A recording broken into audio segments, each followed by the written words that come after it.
নামাজে অনেক সময় রাকাত ভুলে গেলে করণীয় কি? অনেক সময় 3 রাকাত পড়লাম নাকি 4 রাকাত ঠিক মনে থাকে না।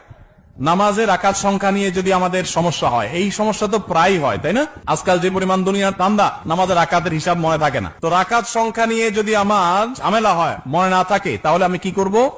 আমি দেখব যে আমার কোনটার দিকে প্রবল ধারণা জাগে। 3 রাকাত আর 4 রাকাত দুইটা নিয়ে সন্দেহ হচ্ছে, আমার বেশিরভাগ মনে হচ্ছে 4 রাকাত, তাহলে আলহামদুলিল্লাহ 4 রাকাতই আমি ধরে নিব।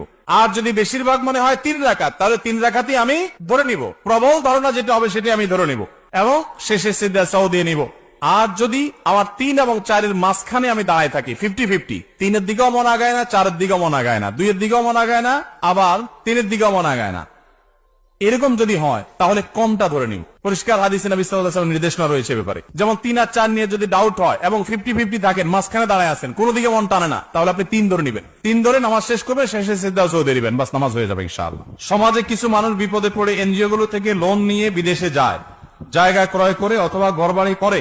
এক্ষেত্রে করণীয় কি? এনজিও গুলো 14% হারে সুদের টাকা দেয়। আমরা যখন বাইরে যাই, বিশেষ করে উন্নত দেশগুলোতে যাই, তখন বাংলাদেশি প্রবাসী ভাইরা জিজ্ঞাসা করে, ভাই এখানে হাউস লোনের জন্য ব্যাংকগুলো থেকে এত কম নামমাত্র সুদের টাকা দেয় যে বলার মতো না। এই লোভ ছাড়া যায় না, একেবারে লোন দেয় নামমাত্র মূল্যে, একদম ফাও বলতে গেলে। তো সেটা জায়েজ হবে কিনা? উত্তর একই, সুদ আল্লাহর জমিনে সবচেয়ে ভয়াবহ হারাম।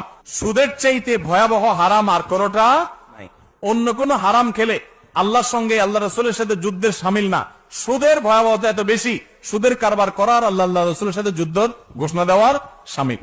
এই জন্য ভাইরা, বিদেশি এনজিও গুলো বা দেশি অনেক এনজিও আছে যারা গ্রামে গ্রামে সুদি লোন দেওয়ার জন্য তারা হন্যে হয়ে মানুষ খোঁজে, আছে না নাই? কিস্তিতে টাকা দেওয়ার জন্য হন্যে হয়ে থাকে।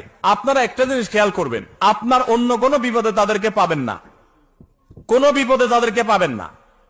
আপনার ছেলেটা অসুস্থ, তারা আপনার ছেলেটাকে নিয়ে সেবা করে চিকিৎসা করায় দিছে কোনো স্বার্থ ছাড়া, এগুলো নরমালি খুব একটা পাবেন না।